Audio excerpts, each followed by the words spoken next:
T twenty বিশ্বকাপে দূত নিযুক্ত হয়ে ভারতের সম্ভাব্য বিশ্বকাপ স্কোয়াড নিয়ে গুরুত্বপূর্ণ সব মন্তব্য করেন যুবরাজ সিং।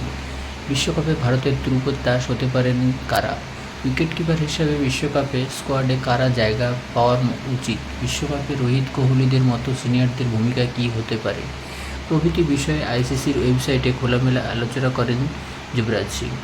যুবরাজের মতে বিশ্বকাপে ভারতের ধ্রুপের তাস কারা হতে পারে।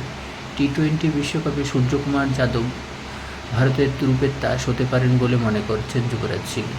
সূর্য একাই 15 বলে ম্যাচের ভাগ্য নির্ধারণ করে দিতে পারেন বলে সেই সঙ্গে যুবরাজও জানিয়েছেন যে ভারতকে বিশ্বকাপ জিততে হলে জসপ্রীত বুমরাহর গুরুত্বপূর্ণ ভূমিকা নিতে হবে। তবে কাকে পছন্দ যুবরাজের? ভারতের বিশ্বকাপ স্কোয়াডে দীনেশ কার্তিককে দেখতে পছন্দ করেন বলে জানান যুবরাজ সিং।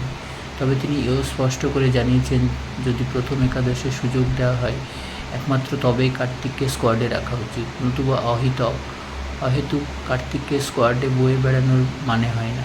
সেক্ষেত্রে ফর্মে থাকা ঋষভ পন্থ ও সঞ্জু স্যামসনই বিকল্প বলে মনে করেন যুবরাজ। অলরাউন্ডার হিসেবে কাকে চাইছেন যুবরাজ সিং? ভারতের বিশ্বকাপ স্কোয়াডে দেখতে চাইছেন শিবম দুবেকে। চলতি আইপিএলে একাধিক ব্যাটার মিডল অর্ডারে আগ্রাসী ব্যাটিং করেছেন, তবে যুবির আলাদা করে পছন্দ চেন্নাই সুপার কিংসের ধ্বংসাত্মক এই ক্রিকেটারকে।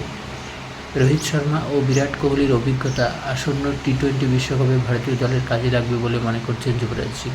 সেই সঙ্গে যুবি এটাও স্পষ্ট করেছেন যে রোহিত কোহলির মতো ক্রিকেটাররা কবে খেলা ছাড়বে সেটা তাদেরকে ঠিক করে বয়স হয়েছে বলে তাদের ফর্মের কথা ভুলে যাওয়া উচিত নয়।